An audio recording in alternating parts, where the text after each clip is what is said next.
नमस्कार, स्वागत है आप सभी का सीयूटी कॉन्सेप्ट के ऑनलाइन लर्निंग प्लेटफॉर्म पर। आज इस वीडियो में हम लोग बात करने वाले हैं कि सीयूटी डोमेन केमिस्ट्री का सिलेबस क्या है और सिलेबस के साथ साथ इसका एग्जाम पैटर्न क्या है। और इस वीडियो में हम लोग डिटेल सिलेबस की बात करेंगे कि आपको फिजिकल केमिस्ट्री में कितने चैप्टर पढ़ने हैं, इनऑर्गेनिक में कितने पढ़ने हैं, ऑर्गेनिक में कितने पढ़ने हैं और उनमें कौन कौन पोर्शन पढ़ने हैं आपको।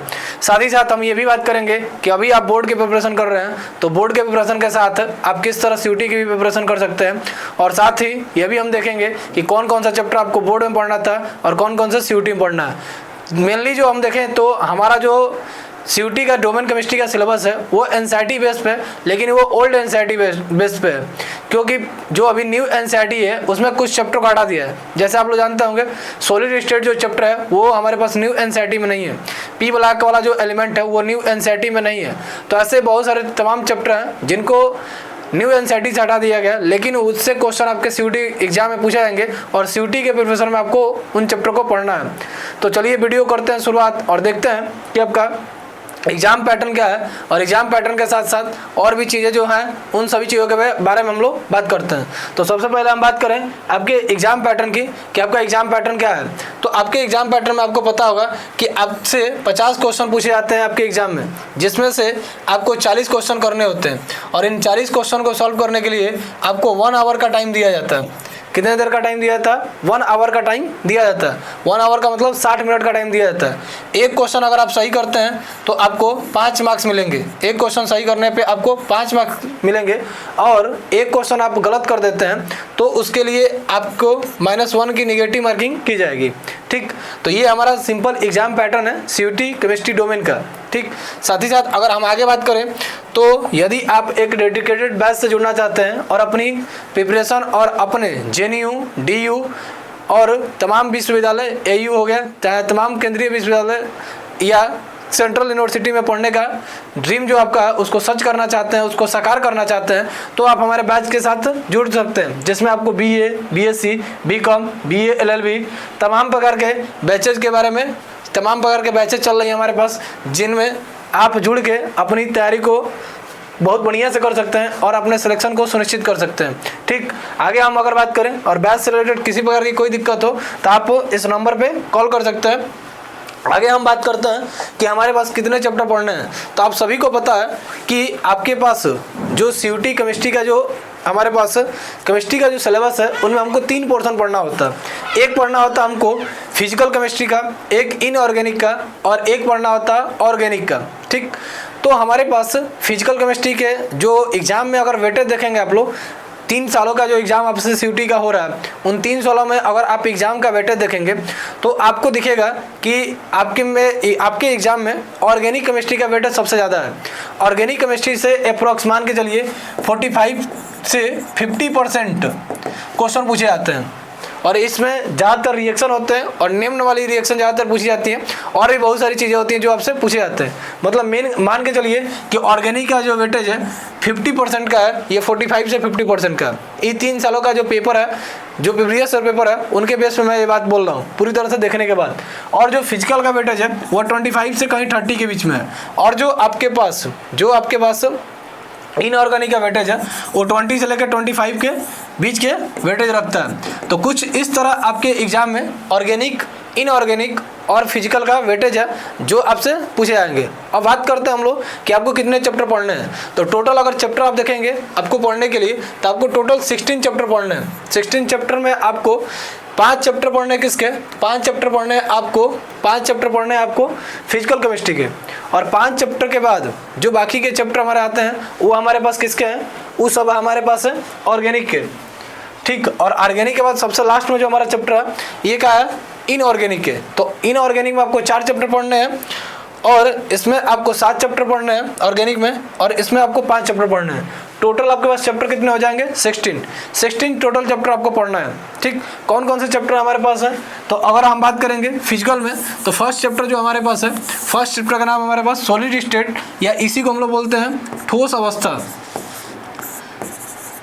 जो हिंदी वाले होंगे उनके लिए भी हम लिख देते हैं इस चैप्टर को हम क्या बोलते हैं? ठोस अवस्था, इसमें से हमसे डायरेक्ट क्वेश्चन पूछा जाता है।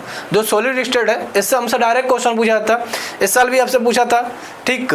जो हमारे पास नॉर्मली हमारे पास जो जालक होते हैं उनसे रिलेटेड क्वेश्चन पूछे हुए थे, चाहे प्रॉपर्टी से पूछा हुआ था, और ये बहुत सारे हमारे टाइप ऑफ जो सॉलिड होते हैं उनमें हमारे पास जो आते हैं क्रिस्टलाइन सॉलिड, एपमार्फस सॉलिड, उनसे रिलेटेड भी क्वेश्चन पूछे हुए थे, ठीक। क्रिस्टलीय और अक्रिस्टलीय ठोस होते हैं, उनके जो टाइप होते हैं उनसे रिलेटेड भी क्वेश्चन पूछे हुए थे।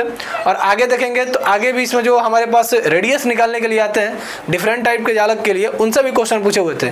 तो यहाँ से डायरेक्ट वन लाइनर क्वेश्चन पूछता है जिसको आप सिंपली बता सकते हैं। सेकेंड चैप्टर हमारे पास सोल्यूशन है जिसको हम लोग क्या बोलते हैं, बिलियन, ठीक। थर्ड चैप्टर इलेक्ट्रोकेमिस्ट्री है जिसको हम लोग बोलते हैं वैद्युत रसायन, जिसको हम लोग क्या बोलते हैं, वैद्युत रसायन। अभी हम इसका डिटेल सिलेबस की बात करेंगे कि आपके पास डिटेल सिलेबस क्या है और इनमें कौन कौन से पोर्शन को आपको पढ़ना है। अगले चैप्टर की बात करेंगे केमिकल काइनेटिक, इसको हम लोग बोलते हैं रासायनिक बलगतिकी। इसको क्या बोलते हैं हम लोग, रासायनिक बलगतिकी, रासायनिक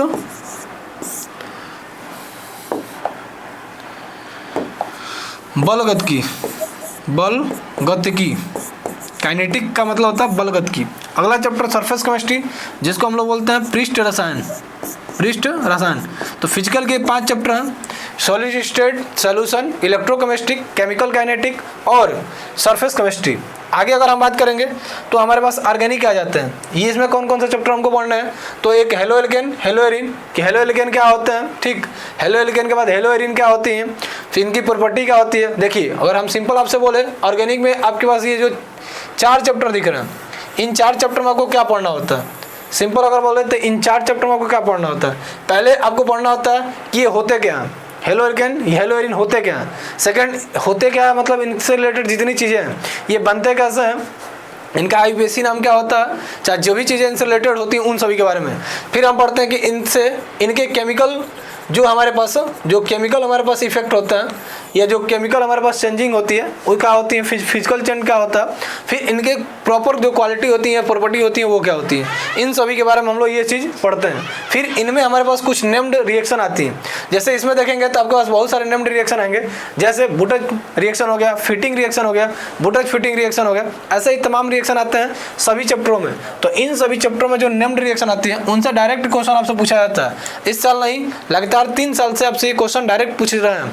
अगला चैप्टर इसी में आपके पास अल्कोहल, फिनॉल, ईथर है, ठीक। इसको आप हिंदी में वही बोलेंगे, डायरेक्ट सेम है। एल्डिहाइड है, कीटोन है और कार्बोक्सिलिक है। फिर आपके पास इसको हम लोग डायरेक्ट एमीन बोलते हैं। क्या बोलते हैं डायरेक्ट इसको, एमीन या एमाइन बोलते हैं, इसी को एमीन बोला जाता है। इसका शॉर्ट फॉर्म बोल सकते हैं कि जो हमारे पास नाइट्रोजन से बने जो यौगिक होते हैं उनको हम लोग क्या बोलते हैं, एमीन। इसमें हमारा NH2 समूह आता है जिसका यूज करके चाहे इससे रिलेटेड जितनी चीज़ें आती हैं, केमिकल प्रॉपर्टी या हमारे पास फिजिकल प्रॉपर्टी या जो भी चीज़ें आती हैं इन सभी के बारे में हम पढ़ते हैं। फिर बायोमॉलिक्यूल्स आपके पास है जिसको हम लोग क्या बोलते हैं, जैव अणु बोलते हैं, जैव अणु, ठीक। अगर पॉलीमर की बात करेंगे तो इसका मतलब होता है बहुलक। इसमें अभी सबके बारे हम डिटेल बात करेंगे कि इसमें किन किन पर्सन को आपको पढ़ना है। फिर केमिस्ट्री इन एवरीडे लाइफ में आप देखेंगे तो इसमें आपको रोजमर्रा की ज़िंदगी में या दैनिक जीवन में केमिस्ट्री का क्या हमारा यूज होता है, किस तरह हम यूज करते हैं, किस तरह सॉफ्ट में यूज करते हैं, किस तरह डिटर्जेंट में यूज करते हैं, किस तरह हम जो मेडिसिन यूज करते हैं उसमें किस तरह यूज करते हैं। तो केमिस्ट्री का किस तरह हम यूज करते हैं, इन सभी चीज़ को हमको ऑर्गेनिक में के इस चैप्टर में पढ़ना होता है। अगर हम बात करें आगे फिजिकल की तो फिजिकल में आपको 4 चैप्टर पढ़ने हैं। पहले चैप्टर में आपको पढ़ाया जाएगा कि जो हमारे पास एलिमेंट होते हैं उन एलिमेंट को कैसे बनाया जाता है, ये जो एलिमेंट होते हैं उनको किस तरह हम प्योर रूप से पाते हैं, उसके लिए हम कौन कौन से प्रोसेस करते हैं और प्रोसेस में किस एलिमेंट के लिए या कौन से मेटल के लिए किस प्रोसेस को किया जाता है, उन सभी चीज़ों के बारे में हम लोग डिटेल पढ़ते हैं। यहाँ पे जनरल प्रिंसिपल और प्रोसेस ऑफ आइसोलेशन एलिमेंट, यहाँ पे हम लोग क्या पढ़ते हैं, तो यहाँ हम लोग सिंपली पढ़ते हैं जो तत्व होते हैं उनके निष्कर्षण के सिद्धांत कि उनको किस तरह हम शुद्ध रूप से प्राप्त कर सकते हैं, तो उसके निष्कर्षण के बारे में यहाँ पे कंप्लीटली पढ़ा जाता है। आगे अगर बात करेंगे तो पी ब्लॉक के एलिमेंट, इसमें हम लोग पढ़ेंगे कि पी ब्लॉक के तत्व क्या होते हैं और उनकी प्रॉपर्टी क्या होती है। अभी आप लोग कहीं पढ़ेंगे पीरियोडिक टेबल तो आपको पता होगा कि पीरियोडिक टेबल में कुछ सब कुछ हम डिटेल से बात करेंगे। अभी हमारे पास सब कुछ आ गया है। उसमें दो हमारे पास ब्लॉक स्टार्टिंग के जो होते हैं एस ब्लॉक के होते हैं, फिर हमारे पास यहाँ जो ब्लॉक होते हैं वो सब डी ब्लॉक के होते हैं, और उसके बाद के जो यहाँ से ब्लॉक होते हैं 13 से स्टार्ट होते हैं। पहले हमारा दो ब्लॉक स्टार्टिंग का 1 और 2 वाला जो ब्लॉक होता है वो एस ब्लॉक के लिए होता है, और 3 से लेकर 12 तक का जो ब्लॉक होता है ये डी ब्लॉक के लिए होता है, ठीक। और जो हमारे पास 13 से लेके 18 तक के जो ब्लॉक होते हैं, ये जो 13 से लेके 18 तक के आवर्त होते हैं, वो जो हमारे पास होते हैं ये सारे किसके होते हैं, पी ब्लॉक के। तो हम इन सभी के प्रॉपर्टी के बारे में पढ़ेंगे, और कुछ प्रॉपर्टी आप क्लास 11 में पढ़ गए हैं, तो उनके बारे में आपसे यहाँ सीयूटी में नहीं पूछा जाता। हमको यहाँ पे चार ब्लॉक के बारे में पढ़ना होगा, सॉरी 4 ब्लॉक कर रहे हैं, 4 हमको प्रेडिक्ट के बारे में पढ़ना होगा, या 4 आवर्त के बारे में पढ़ना होगा, 15, 16, 17 और 18, इन सभी के बारे में हम लोग को पढ़ना होगा यहाँ पे पी ब्लॉक में। आगे डी और एफ ब्लॉक में ये बहुत इंपॉर्टेंट चैप्टर है, यहाँ से भी डायरेक्ट क्वेश्चन आपसे पूछे जाते हैं इनऑर्गेनिक में। फिर हमारे पास कोऑर्डिनेट कंपाउंड है, यहाँ से आपके पास बहुत सारे क्वेश्चन पूछे जाते हैं। किस टाइप के क्वेश्चन, तो ऑक्सीडेशन नंबर निकालने के लिए पूछा जा सकता है, आईयूपीएसी नाम भी पूछा जाता है, इनका आईयूपीएसी नाम पूछा जाता है, लिगेंड से रिलेटेड क्वेश्चन पूछे जाते हैं, ठीक। आइसोमरिज्म से क्वेश्चन पूछे जाते हैं। फिर हमारे पास बहुत सारे और भी रूल होते हैं, जैसे आपके पास VVT होता है, वैलेंस बॉन्ड थ्योरी, ठीक, यहाँ से पूछा जाता है। CFT है, CFT से क्वेश्चन पूछा जाता है, क्रिस्टल फील्ड थ्योरी, यहाँ से क्वेश्चन आपसे पूछे जाते हैं। इन सारे से रिलेटेड क्वेश्चन आपसे प्रीवियस ईयर में पूछे गए हैं, ठीक। अभी हम बात करेंगे कि कितने क्वेश्चन कितने पोर्शन से पूछे हैं, ये कौन कौन से पोर्शन पूछे हैं, सब कुछ बताएंगे। अब हम थोड़ा बात करते हैं डिटेल सिलेबस की, कि हमको सॉलिड स्टेट में क्या क्या पढ़ना है। सॉलिड स्टेट में सबसे पहले पढ़ना है classification of solid based on different binding force. जो फोर्स होते हैं उनके बेस पे जो सॉलिड होते हैं वो कितने प्रकार के होते हैं, विभिन्न प्रकार का बंधन जो बल होते हैं उनके आधार पर जो सॉलिड होते हैं वो कितने टाइप के होते हैं। फिर उनके ही अंदर जो सॉलिड आते हैं टाइप, उन सभी सॉलिड के बारे में बात करना है। फिर आगे हमारे पास एमॉर्फस सॉलिड क्या होता है, क्रिस्टलाइन सॉलिड क्या होते हैं, इनके पास हमारे पास क्या, इनके पास क्वालिटी होती है, फिर इनका सेल क्या होता है, ठीक। इससे रिलेटेड जितनी चीज़ें हैं इन सभी चीज़ों के बारे में हम लोग को पढ़ना है। यहाँ पे पैकिंग सॉलिड आपसे पूछा जाता है, डायरेक्ट क्वेश्चन यहाँ से पूछा जाएगा। इसी में आपसे पूछा जाएगा कि वैलिड नंबर क्या होता है, ठीक। इसके अलावा जो हमारे पास रिक्तियाँ होती उनसे रिलेटेड क्वेश्चन, अब यही हम बात कर रहे थे, यहाँ से ही हमसे पूछा जाता है रेडियस से रिलेटेड क्वेश्चन। इन सब का रेडियस से रिलेटेड क्वेश्चन आपसे पूछा जाएगा कि इनकी त्रिज्या आप कैसे निकालेंगे। साथ ही इसमें हम कुछ और भी चीज़ देखते हैं, जैसे पी टाइप सेमीकंडक्टर क्या होता है, बैंड सिद्धांत, जो बैंड सिद्धांत है ये क्या होता है, बैंड थ्योरी से बोला जाता है, ये क्या होता है बैंड थ्योरी, ठीक। मेटल क्या होते हैं, कंडक्टर क्या होते हैं, सेमीकंडक्टर क्या होता है, इंसुलेटर क्या होता है, ये सब नॉर्मल चीज़ें हैं। फिर N type P type semiconductor क्या होता है, तो ये नॉर्मल चीज़ें हैं जो आप फिजिक्स में भी पढ़े होंगे, ये फिजिक्स में भी पढ़ेंगे। तो इन सभी चीज़ों के बारे में आपको पढ़ना किस में, इन सभी चीज़ों के बारे में पढ़ना आपको सॉलिड स्टेट में। चाहे तो आप इसका स्क्रीनशॉट ले सकते हैं। आगे बात करें सोल्यूशन चैप्टर में। सोल्यूशन चैप्टर में सबसे पहले हमको पढ़ना होता है कि जो सोल्यूशन होता है कितने टाइप के होते हैं, सोल्यूशन जो होता है वो कितने टाइप के होते हैं। फिर हम आगे देखेंगे तो इसमें हमारे पास राउट लॉ आता है, हेनरी लॉ आता है, राउट लॉ, हेनरी लॉ, उनके एप्लीकेशंस। फिर हमारे पास फ्रीजिंग पॉइंट, बॉइलिंग पॉइंट, ठीक। इससे रिलेटेड जितनी चीज़ें होती हैं इन सभी से डायरेक्ट क्वेश्चन पूछा जाता है। और मेन जो पूछा जाता है कंसंट्रेशन टर्म से पूछा जाता है, मतलब मोलरिटी हो गया, फिर नॉर्मलिटी हो गया, फिर आपके पास मोलरिटी के बाद मोल फ्रैक्शन हो गया। इन सभी चीज़ों से आपसे डायरेक्ट क्वेश्चन पूछे जाते हैं, ठीक।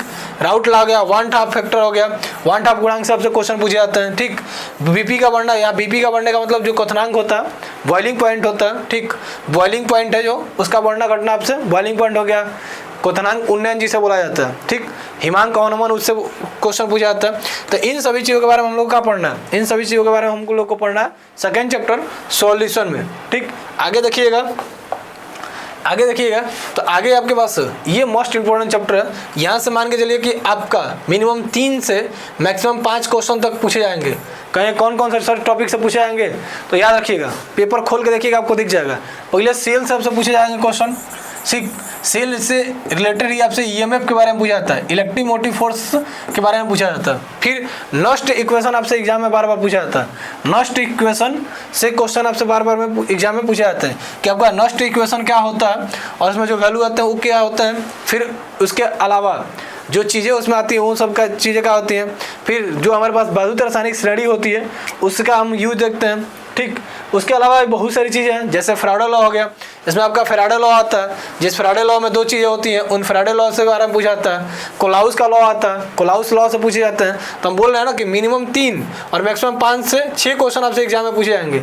किन किन पोर्सन से? कोलाउस लॉ से पूछे जाएंगे, फैराडे लॉ से पूछे जाएंगे, ठीक। फिर नॉस्टर इक्वेशन से पूछे जाएंगे, इसके अलावा आपके पास सेल से पूछे जाएंगे, ईएमएफ से पूछे जाएंगे। तो इन सारे टॉपिक जो हैं ये मोस्ट इंपॉर्टेंट टॉपिक है, जिनसे आपसे क्वेश्चन पूछे जाते हैं हर सेट में, हर शिफ्ट में, ठीक। तो इन सभी चीज़ों को इस चैप्टर में आप तैयार कर सकते हैं। इतने चीज़ों के बारे में आपको पढ़ना है, और ये जितनी चीज़ें हम बोल रहे हैं ये सब प्रीवियस ईयर पेपर को देख के हम बोल रहे हैं, जिससे आप भी देखेंगे तो आपको पता चल जाएगा कि कौन कौन से पोर्शन से क्वेश्चन पूछा जा रहा है। आपके पास 3 सेट का पेपर, 3 ईयर का पेपर होगा, 22 का होगा, 23 का होगा और 24 का होगा। 3 साल से सीयूटी एग्जाम करा रही है, तो तीनों साल का पेपर देखिएगा तो आपको दिख जाएगा कि इस चैप्टर का वेटेज कितना है। आगे बात करते हैं हम लोग केमिकल काइनेटिक की, जिसे हम लोग क्या बोलते थे, रासायनिक बलगत की। यहाँ से कौन कौन से पोर्शन से क्वेश्चन पूछे जाते हैं। इस साल का पेपर खोल के देखिए, आप सबसे पहला क्वेश्चन पूछा था रेट से, कि जो हमारे पास रेट होता है, रिएक्शन का जो रेट होता है वो रेट क्या होता है और उसका वैल्यू किस तरह निकाला जाता है। सिंपल रिएक्शन दिया था, उसका रेट पूछा होता है। फिर यहाँ से क्वेश्चन और कैसे पूछे जाते हैं, तो यहाँ से क्वेश्चन आपसे पास पूछे जाते हैं जीरो ऑर्डर रिएक्शन में हमारा जो हाफ टाइम पीरियड होता है, और जो हमारे पास फर्स्ट ऑर्डर रिएक्शन होता है उसका हाफ टाइम पीरियड होता है। उनसे रिलेटेड क्वेश्चन इस साल के क्वेश्चन पूछे हुए थे, ठीक। और आयुकाल या हाफ टाइम पीरियड जो होता है वो आपसे पूछा हुआ था। इसका इंटीग्रेशन जो इक्वेशन होता है वो आपसे पूछा हुआ था, ठीक। तो इन सभी चीज़ों के बारे में आपसे पूछा था। इसमें भी आर्हेनियस का क्वेश्चन आता है। यहाँ से मान के चलिए 3 से 4 क्वेश्चन आपसे पूछे जा सकते हैं, पूछे जा नहीं सकते हैं। 2024 में पूछे गए थे। अब आगे कितने क्वेश्चन पूछेंगे इसका तो फिक्स नहीं है। 3 भी पूछ सकते हैं, 2 भी पूछ सकते हैं, 4 भी पूछ सकते हैं, 8 भी पूछ सकते हैं। उन पर डिपेंड करता है ये चीज़। आप जानते हैं एनटीए के बारे में कि एनटीए कैसा है, तो मिनिमम मान के चलिए 2 तो क्वेश्चन पूछे भी करेंगे। कौन कौन सा टॉपिक से, तो हम बता दें रेट से पूछे जाएंगे, जीरो ऑर्डर रिएक्शन से, जीरो ऑर्डर और फर्स्ट ऑर्डर रिएक्शन में खासकर हाफ टाइम पीरियड से क्वेश्चन पूछे जाएंगे। फिर आर्हेनियस का जो हमारे पास लॉ है और जो रूल रेगुलेशन है उससे रिलेटेड क्वेश्चन आपसे पूछे जाएंगे। तो इन सभी चीज़ों को आप इस चैप्टर में तैयार कर सकते हो, ठीक। चाहे तो आप स्क्रीनशॉट भी इसका ले सकते हैं। आगे हम बात करें सरफेस केमिस्ट्री का, तो सरफेस केमिस्ट्री में आपसे बहुत सारी चीज़ें पूछी जाएंगी कि हमारे पास बहुत सारी चीज़ें क्या होती हैं, और इनसे डायरेक्ट क्वेश्चन आपसे बहुत सारी चीज़ें कोलाइड्स के बारे में भी पूछा जाता है। चाहे बहुत सारी चीज़ें हैं जिनके बारे में आपसे पूछा जाएगा इन चैप्टरों के बारे में, ठीक। इन सारी चैप्टरों के बारे में पूछा जाएगा। तो इस चैप्टर का भी आप देख सकते हैं, स्क्रीनशॉट ले सकते हैं। आगे अगर हम बात करें तो देखिए हम इसके बारे में बता ही रहे थे कि इस चैप्टर में हमको पढ़ना क्या, इस चैप्टर में हम लोग को पढ़ना कि कोई भी हमारे पास मेटल होता है तो मेटल किस तरह हमको प्योर मिल सकता है, मेटल हो सकता है किस तरह हमको प्योर मिल सकता है। उसमें जो हमारे पास जो अशुद्धि होती है जिनकी वजह से वो अनप्योर होते हैं, जैसे हमारे पास उसमें सल्फाइड होती है या कार्बोनेट होते हैं। तो सल्फाइड को हटाने के लिए कौन से प्रोसेस को हम कर सकते हैं, ठीक, या कार्बोनेट जो हमारे पास होते हैं उनको हटाने के लिए कौन से प्रोसेस कर सकते हैं, और इन दोनों प्रोसेस को हटाने के लिए कौन कौन से प्रोसेस करते हैं, किस मेटल में करते हैं, और कौन कौन से प्रोसेस हमको प्योर करते हैं। इन सारी चीज़ों के बारे में हम लोग यहाँ पढ़ते हैं, ठीक। आगे पी ब्लॉक के एलिमेंट हम आपको बता दिए कि पी ब्लॉक में आपके पास कितने ग्रुप आएंगे। तो पी ब्लॉक में आपको बताया गया 4 ग्रुप आएंगे। कौन कौन? 15, 16, 17 और 18। इन 18 ग्रुप में आने वाले जो हमारे पास एलिमेंट होंगे, ठीक। जैसे हम बात करें 18वें ग्रुप जो हमारे पास होता है, इसमें कौन कौन से एलिमेंट आते हैं, तो इस एलिमेंट के जो हमारे पास मेंबर होते हैं इनको हम लोग क्या बोलते हैं, इनको हम लोग नोबल गैस भी बोलते हैं। इसमें कौन कौन आता है, तो आप देखे होंगे हीलियम आता है, हीलियम के बाद आपके पास नियान आता है, आर्गन आता है, आर्गन के बाद क्रिप्टॉन आता है, फिर जेनान आता है, फिर रेडान आता है। इन सब के इस वाला पीरियड, इस वाले अगर आप ग्रुप में देखेंगे तो आपको दिख जाएगा कि जिनके आउटर मोस्ट इलेक्ट्रॉन कितने हो, 8 इलेक्ट्रॉन हो, इसको छोड़ के हीलियम को, क्योंकि हीलियम में 2 ही इलेक्ट्रॉन होते हैं। तो इन सबको रखा जाता है। तो इन सब की प्रॉपर्टी चाहे इसमें हम देखेंगे तो हैलोजन फैमिली आती है, जिसमें आप लोग पढ़ते हैं फिर, कल, बाहर, आई, अंटी, ऐसे करके, ठीक। मतलब इसमें फ्लोरीन आ गया, कोलिन आ गया, ब्रोमीन आ गया। तो इन सब के बारे में हम लोग पढ़ते हैं इस चैप्टर में, और इनसे जो हमारे पास गुण होते हैं इन सब के बारे में कि हमारे पास इनका नॉर्मल जो प्रॉपर्टी है वो किस टाइप का है और कौन कौन सी चीज़ें आ रही हैं, ठीक।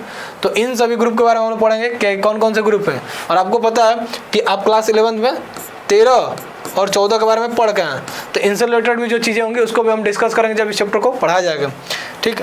आगे अगर हम बात करें आपसे, ठीक, अगला चैप्टर की बात करें डी और एफ ब्लॉक में, तो यहाँ से कौन से क्वेश्चन पूछे जाएंगे और किस टाइप के क्वेश्चन पूछे जाएंगे।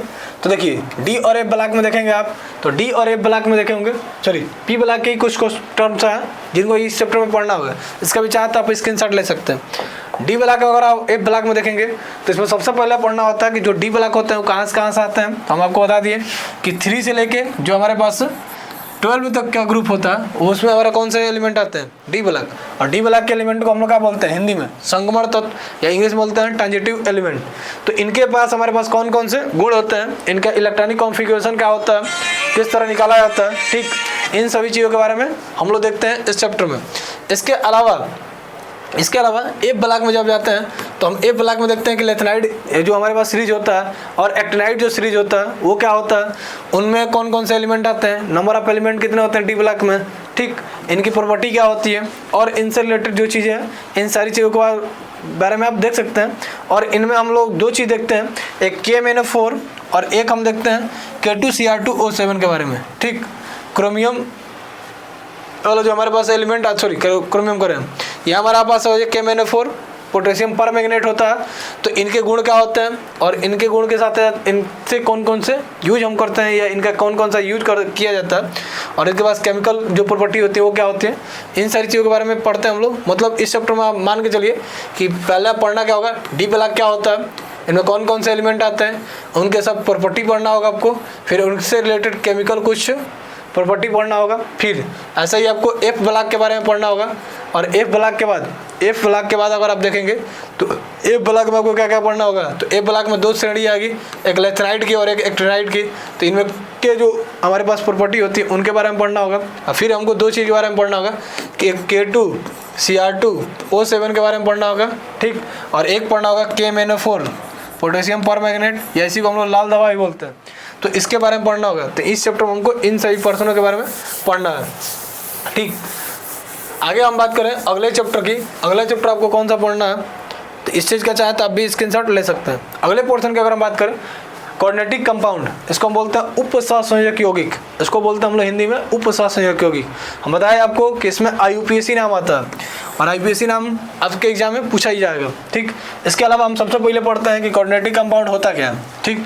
इसके अलावा लिगेंड क्या होते हैं, ठीक, हमारे पास कोऑर्डिनेटिक नंबर क्या होते हैं, इनका कलर, ठीक। इसके अलावा भी जो चीज़ें हमारे पास आती हैं, ऑक्सीडेशन नंबर हो गया, फिर इनका शेप क्या होता है, किस तरह होता है, और इसके अलावा भी जो भी चीज़ें हैं जैसे हम बता रहे थे आगे, यहाँ पे वर्नर थ्योरी आता है, ठीक, PBT आता है, बैलेंस बॉन्ड थ्योरी, CFT आता है, क्रिस्टल फील्ड थ्योरी, ठीक, आइसोमरिज्म आता है, आइसोमरिज्म का टाइप आते हैं और टाइप से क्वेश्चन इस बार पूछा हुआ था, ये देख लीजिएगा पेपर में, ठीक। इन सारी चीज़ों के बारे में पढ़ना होता है। आगे देखेंगे आप, स्क्रीनशॉट लेते रहिए या इसको नोट करते चलिए। अब आ गया हमारा ऑर्गेनिक कंपाउंड।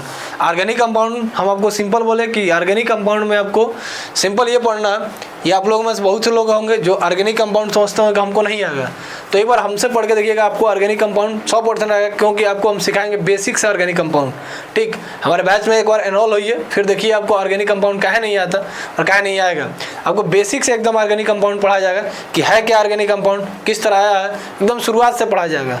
हम फर्स्ट से हम स्टार्ट करेंगे, कार्बन 1 को हो तो उसको मेथ बोलते हैं, कार्बन 2 हो तो एथ बोलते हैं, कार्बन 3 प्रोप बोलते हैं, कार्बन 4 को ब्यूट बोला जाता है। एकदम शुरू से हम लोग स्टार्ट करेंगे, ठीक, कि क्या है कैसे है चीज़ें, फिर हम लोग आएंगे अपने पोर्शन पे, हेलो एल्केन आया कैसे है, किस तरह है, ठीक। देखिए हम बात कर रहे हैं सिलेबस की, तो सिलेबस की बात करें तो सिलेबस में आपको पढ़ना क्या होता है ऑर्गेनिक कंपाउंड में। हम सिंपल बोले कि ऑर्गेनिक कंपाउंड में आपको मेन रूप से क्या पढ़ना है, तो ऑर्गेनिक कंपाउंड में आपको पढ़ना क्या, ऑर्गेनिक कंपाउंड में आप पढ़ेंगे क्या, तो ऑर्गेनिक कंपाउंड में अगर आप ध्यान देंगे तो ऑर्गेनिक कंपाउंड में आप पढ़ेंगे क्या चीज़, पहले पढ़िएगा कि इनका बेसिक क्या होता है, मतलब इनका नाम क्या होगा, ये किस तरह बने हैं, इनका जनरल इक्वेशन जनरल फार्मूला क्या होगा, ठीक। फिर हम पढ़ते हैं इनके केमिकल प्रॉपर्टी के बारे में, फिर फिजिकल प्रॉपर्टी के बारे में, ठीक। आगे भी कुछ और पोर्शन होता है, उन सभी पोर्शन के बारे में हम लोग देखते हैं। जैसे इसमें नेम्ड रिएक्शन आती है जिसके बारे में हम बात कर रहे थे, खासकर इसमें जो भी नेम्ड रिएक्शन है उनको आप डायरेक्ट याद रखिए, क्या कि नेम्ड रिएक्शन तो 3 से 4 क्वेश्चन 5 क्वेश्चन आपसे डायरेक्ट एग्जाम में पूछे जाएंगे, ठीक। तो इन सारी चीज़ों के बारे में पढ़ना होता है।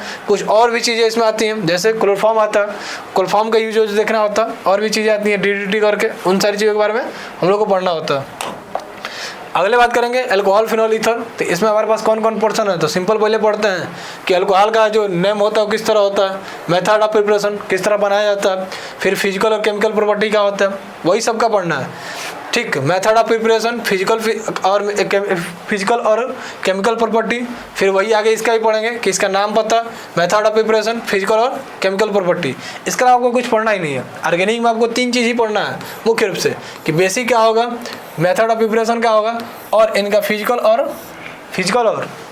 केमिकल प्रॉपर्टी क्या होंगे। इतना पढ़ लीजिए, काम खत्म सबका। आगे देखिएगा, जब डिटेल हम पढ़ेंगे तो पूरा बहुत बढ़िया से पढ़ेंगे हम लोग।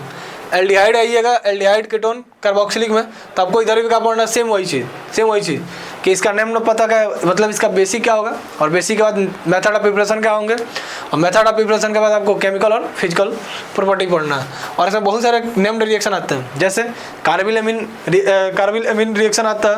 ठीक, इसके बाद हमारे पास जो एग्जाम में पूछे जाते हैं, केंजारो रिएक्शन आता है। ठीक, केंजारो के बाद अगर आप देखेंगे तो राइमन टीमन रिएक्शन पिछले चैप्टर में आता है, मतलब अल्कोहल फिनोल ईथर हो गया। ठीक, तो बहुत सारे रिएक्शन जो होते हैं दो मिल के भी आते हैं। हम लोग इधर भी हम सीखेंगे ग्रेनाड रिएक्टेंट के बारे में।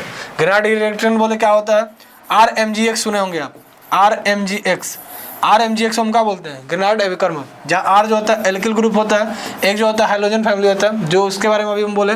फिर कल बाहर आई, पूरा पीरियड टेबल आप याद किए होंगे क्लास 11th में। नहीं याद होगा तो हम जब स्टार्ट करेंगे इनऑर्गेनिक केमिस्ट्री पी ब्लॉक के एलिमेंट, तो आपको याद करा दिया जाएगा, इसका आप टेंशन नहीं लेंगे। आगे देखेंगे, आगे आपके पास कौन सा, आपके पास आगे आपको मिलेगा ऑर्गेनिक कंपाउंड। ऑर्गेनिक कंपाउंड में आपको क्या पढ़ना होंगे, सॉरी ऑर्गेनिक कंपाउंड नहीं, वही नाइट्रोजन युक्त यौगिक जो हमारे पास होते हैं, जिनको हम लोग एमीन बोलते हैं। ठीक, तो एमीन क्या होते हैं, और एमीन वही सेम चीज़ पढ़ना है। सबसे पहले हम पढ़ेंगे कि इनका बेसिक क्या होता है, फिर हम पढ़ेंगे क्वालिफिकेशन, फिर स्ट्रक्चर, फिर मेथड ऑफ प्रिपरेशन, फिजिकल और केमिकल प्रॉपर्टी। ठीक, काम खत्म। इतना चीज़ हम लोग को पढ़ना होता है। इसमें 2-3 पोर्शन और होते हैं, उनको भी हम देखेंगे इसमें। आगे देखिएगा, आगे आपके पास बायोमोलिक्यूल्स, इसमें आपको मुख्य रूप से 3 चीज़ के बारे में पढ़ना होता है। एक कार्बोहाइड्रेट के बारे में, प्रोटीन के बारे में, और फिर पढ़ना होता है विटामिन के बारे में। तो विटामिन शायद हट गया सिलेबस से, शायद, या होगा भी, विटामिन होना चाहिए, विटामिन होगा भी। ठीक, कार्बोहाइड्रेट क्या होते हैं, ठीक है, इनके हम क्वालिफिकेशन ऑफ कार्बोहाइड्रेट देखते हैं। इसमें कार्बोहाइड्रेट में हम देखते हैं, जैसे ग्लूकोज आप यूज करते हैं, तो ग्लूकोज भी होता है कार्बोहाइड्रेट टाइप में ही आता है। सुक्रोज हो गया, ग्लूकोज हो गया, फ्रक्टोज हो गया, ऐसे जितनी चीज़ें आती हैं, इन सब का यूज हम करते हैं कहाँ पे, कार्बोहाइड्रेट में। इसका स्ट्रक्चर बनाएंगे तो ये कीटोन के फॉर्म में या एल्डिहाइड के फॉर्म में ऐसे करके जाएगा। ठीक, वही लिखा है कि जो हमारे पास एल्डोल्स होते हैं उनमें, और कीटोन में या एल्डिहाइड होते हैं उनमें किस तरह ये टूटते हैं। और टाइप ऑफ हो, जो ग्लूकोज की हम बात करते हैं, ग्लूकोज हो गया, फ्रक्टोज हो गया, इनका डीएल स्ट्रक्चर जो होता है उससे रिलेटेड क्वेश्चन पूछे जाते हैं। तो इनमें हमको इस सारी चीज़ों के बारे में पढ़ना होता है इस एक्सरसाइज में, या इस चैप्टर में।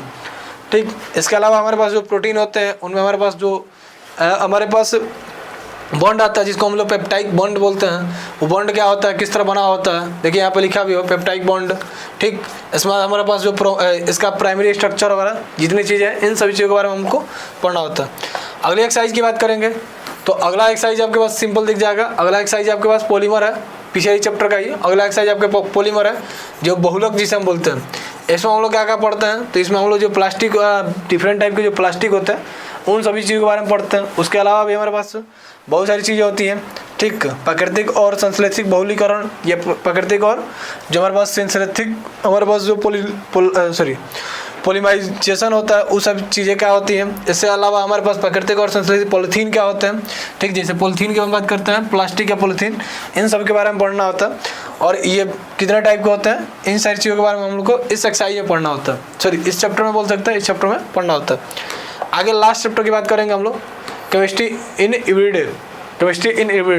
तो केमिस्ट्री इन एवरीडे में आपको हम बता दें तो आपको 3 चीज़ों के बारे में पढ़ना होता है खासकर।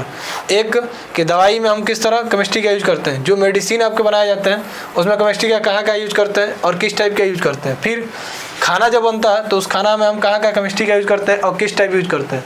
फिर आगे अगर हम बात करेंगे तो आगे हम देखते हैं कि साफ़ सफाई जो होती है, जो क्लींसिंग की काम होती है, जो हम लोग क्लीन करते हैं घरों को, वो किस टाइप करते हैं, उसमें हम कौन कौन सा चीज़ों का यूज करते हैं और किन कौन चीज़ों का यूज करने के बाद किस टाइप का यूज करने के बाद उसका यूज किस तरह किया जाता है, इससे रिलेटेड क्वेश्चन आपसे एग्जाम में पूछा जाता है। ठीक, तो इतने सारे चैप्टर हैं आपके पास, और आपको क्लियर हो गया होगा कि ये सारी चीज़ें हमको पढ़ना है हमारे टोटल सिलेबस में। इन सारी चीज़ों के बारे में आपको टोटल सिलेबस में पढ़ना है। और टोटल से चैप्टर कितने आपके पास, टोटल चैप्टर आपके पास 16। ठीक, जिस 16 चैप्टर में आपके पास फिजिकल और ऑर्गेनिक, पहले आपको फिजिकल और पढ़ाया जाएगा, ठीक। फिजिकल के बाद फिर आपको पढ़ाया जाएगा ऑर्गेनिक और फिर आपको पढ़ाया जाएगा इनऑर्गेनिक, ठीक। इनऑर्गेनिक फिजिकल में हमारे पास 5 चैप्टर थे। कौन कौन से? एक सॉलिड स्टेट था, एक सॉल्यूशन था, एक इलेक्ट्रोकेमिस्ट्री था, और इलेक्ट्रोकेमिस्ट्री के बाद हमारा था केमिकल काइनेटिक, और एक था हमारे पास सरफेस केमिस्ट्री। 5 चैप्टर। ऑर्गेनिक में हमारे पास 7 चैप्टर थे। कौन कौन से? एक हमारा था halo alkane hello Erin, alcohol phenol ether, फिर एल्डिहाइड कीटोन कार्बोक्सिलिक, फिर एमीन, फिर हमारे पास था एमीन के बाद बायोमॉलिक्यूल्स, फिर पॉलीमर था, और फिर केमिस्ट्री इन एवरीडे लाइफ। आगे अगर जब बात करेंगे तो आगे आपके पास दिख जाएगा। आगे अगर देखेंगे इनऑर्गेनिक में आपके पास 4 चैप्टर हैं। कितने चैप्टर हैं? 4 चैप्टर। और सबका ऐड करेंगे तो कितने हो जाएंगे? 16 चैप्टर। इनऑर्गेनिक में आपको पी और पी ब्लॉक के एलिमेंट पढ़ने हैं, डी और ए ब्लॉक के एलिमेंट पढ़ने हैं, फिर हमारे पास कोऑर्डिनेट कंपाउंड पढ़ने हैं, और साथ ही साथ लास्ट वाला चैप्टर जो था उसमें हम लोग जो एलिमेंट होते हैं उनके आइसोलेशन के बारे में पढ़ना है कि किस तरह उनके खोज की गई है, या उनके निष्कर्षण के लिए कौन कौन से थ्योरम या सिद्धांत दिए गए हैं। तो इन सभी चीज़ों के बारे में पढ़ना है। तो आप इस वीडियो में पूरी कंप्लीट तरीके से जान गए कि हमारा केमिस्ट्री का सिलेबस क्या है।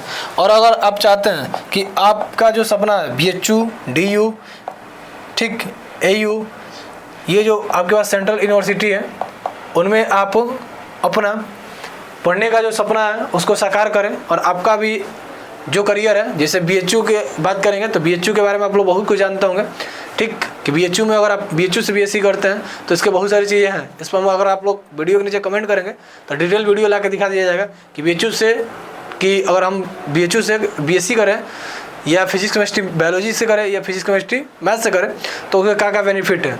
DU में आप जानते हैं कि साइंस के लिए जो नॉर्थ कैंपस होता है सबसे बेहतरीन कॉलेज होते हैं। नॉर्थ कैंपस के जो हमारे पास यूनिवर्सिटी है या जो कॉलेज है वो सबसे बेहतरीन कॉलेज है हमारे भारत के लिए, या हमारे भारत में सबसे बेहतरीन कॉलेज जो साइंस की मानी जाती है DU की मानी जाती है। और DU में जो हमारे पास नॉर्थ कैंपस के जो कॉलेजेज हैं सबसे बेहतरीन कॉलेज माने जाते हैं। तो वहाँ आप पढ़ के अपना सपना साकार कर सकते हैं, और एक बहुत बढ़िया समूह भी आप अपना बना सकते हैं, फ्रेंड सर्कल बना सकते हैं, जिसका यूज़ आप अपने लाइफ में करेंगे और आप एक बढ़िया जगह से ग्रेजुएशन की डिग्री प्राप्त करेंगे। इन्हीं सभी बातों के साथ इस वीडियो को करते हैं समाप्त। मिलते हैं नेक्स्ट वीडियो में, नेक्स्ट स्ट्रेटेजी और जो भी चीज़ें रिलेटेड वीडियो उन सभी के साथ। तो नमस्कार, बहुत बहुत धन्यवाद आप सभी लोगों का यहाँ तक देखने के लिए।